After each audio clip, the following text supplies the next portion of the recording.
How much and how many? What is the difference? We use how much and how many to ask about quantity. Let's dive in. Hello everyone, welcome to Swap English channel where we learn English.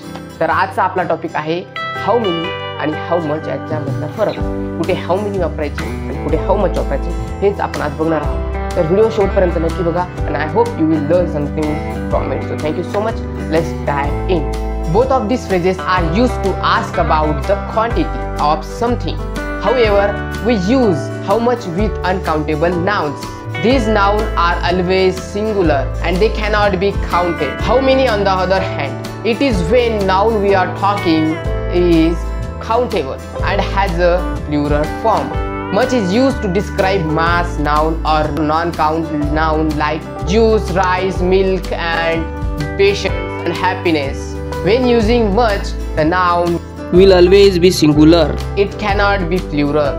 Many used to describe the count noun or noun that be countable like books, table, leaves, shoes, ideas and many more. So we will gonna see one by one. तर how much आणि how many म्हणजे कितीसाठी हा word वापरला. किती म्हणजे how much म्हणजे किती पैसे झाले, हाऊ मेनी म्हणजे किती बुक्स किंवा हाऊ मेनी म्हणजे किती झाले यासाठी कितीसाठी हा वर्ड वापरता किंवा हे वापरतात. तर इंग्रजीचा पार्ट ऑफ स्पीच मधला पहिलाच पार्ट आहे नाउन. तर त्या नाउनचे 5 प्रकार पडतात. तर त्याच्यामध्ये हे अनकाउंटेबल आणि काउंटेबल नाउन हा प्रकार आहे.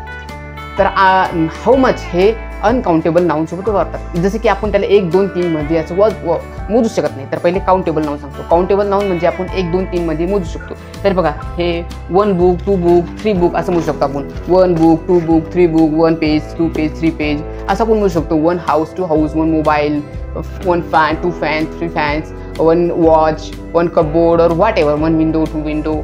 You can count it in 1 2 3 in numbers, but we cannot count what we can say milk.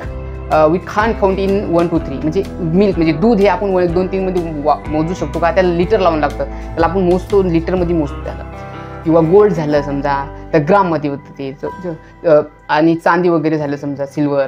आणि व्हॉट वी कॅन से म्हणजे आपले इमोशन्स सुद्धा त्या अनकाउंटेबल नाउनमध्ये येतात. इमोशन्स म्हणजे आपली आता आपण किती खुश आहे तर आपण ते मोजू शकतो का? किंवा आपण किती दुःखी आहे हे आपण मोजू शकतो का? आपल्या इमोशन्स आपला हॅपीनेस आपण हे मोजू शकत नाही. तर त्याच्यासाठी हाऊ मच वापरतात. आणि पण आणखी एक ट्रिक आहे त्यामध्ये की आता दुकानदार आपण काहीतरी बाय केलं समजा. We buy something anything if you want to buy anything if you bought anything. तुम्ही काहीतरी विकत घेतलं समजा यू बॉट समथिंग. सो तेव्हा तुम्ही त्या दुकानदाराला विचार हाऊ मेनी का हाऊ मच किंवा हाऊ मेनी म्हणता. तर त्यावेळेस हाऊ मच म्हणता.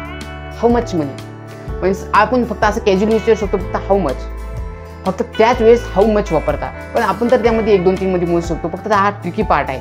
तर जेव्हा तुम्ही व्हेजिटेबल शॉपवर जा कोणत्या बी प्रकारच्या शॉपवर जा तर तेव्हा तुम्ही त्याला विचारा how much does it cost. हे किती पैशाचं पडेल किंवा हाऊ मच. तर पैसे खरेदी केला तर म्हणायचं फक्त हाऊ मच.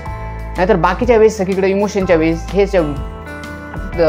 आणखी काय असू शकतो समजा अजून काय आपण केस समजा अनकाउंटेबल नाउन आहे ते आपण मोजू शकत नाही. आणखी राईस झालं कोणची पल्स वगैरे काही पण झालं समजा तर ते अनकाउंटेबल नाउन्स आहेत. तर ते आपण काही मोजू. वॉटर पण झालं त्यामध्ये.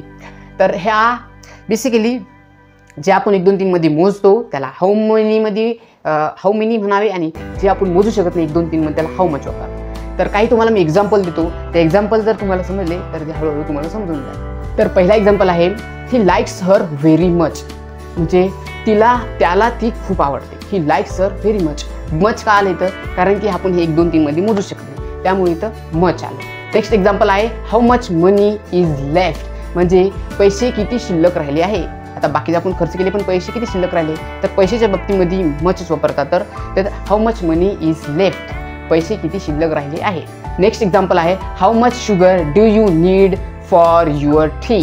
म्हणजे तुझ्या चायसाठी आता कोणी चायमध्ये नंतर वरतून हे टाकतं समजा साखर टाकतं. तर तुझ्या चायसाठी म्हणजे तुला किती साखर पाहिजे तुझ्या चायमध्ये टाकायला. तर असा प्रश्न आहे क्वेश्चन मार्क आहे.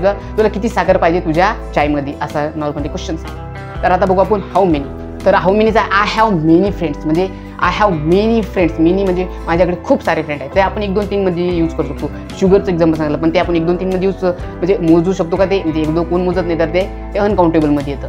नंतर आहे how many language do you speak, म्हणजे तू किती भाषा बोलतो. हाऊ मेनी लँग्वेज आपण बोलू शकतो की मोजू शकतो. एक हिंदी, दुसरी मराठी, तिसरी इंग्रजी किंवा दुसरी फ्रेंच, कोणची पण असू शकते. तर असे आपण लँग्वेज म्हणू शकतो. तर how many language do you speak हे आपण म्हणू शकतो. त्यावेळेस हाऊ मेनी वापरता. तर आहे how many children do you have, he has watched many films, I will travel to many countries, मी म्हणजे भविष्यामध्ये खूप साऱ्या देशामध्ये फिरेन, असे एक्झाम्पल आहे. How much money did you get, म्हणजे तुला किती पैसे मिळाले. तर पैशाच्या बाबतीमध्ये हाऊ मचच वापरतात. तर how much money did you get. I don't have much time, माझ्याकडे जास्त टाईम नाही आहे. बाकीचे एक्झाम्पल मी डिस्क्रिप्शनमध्ये टाकलेले आहे, तर तुम्ही ते नक्की चेक करा. आणि असेच नवनवीन आणि मजेशीर पण इंग्रजी शिकण्यासाठी माझ्या चॅनलला सबस्क्राईब करा. Thank you so much for watching. If like the video please subscribe to my swapping channel and press the bell icon whenever I upload the video you will get notifications. So thank you so much. Bye bye.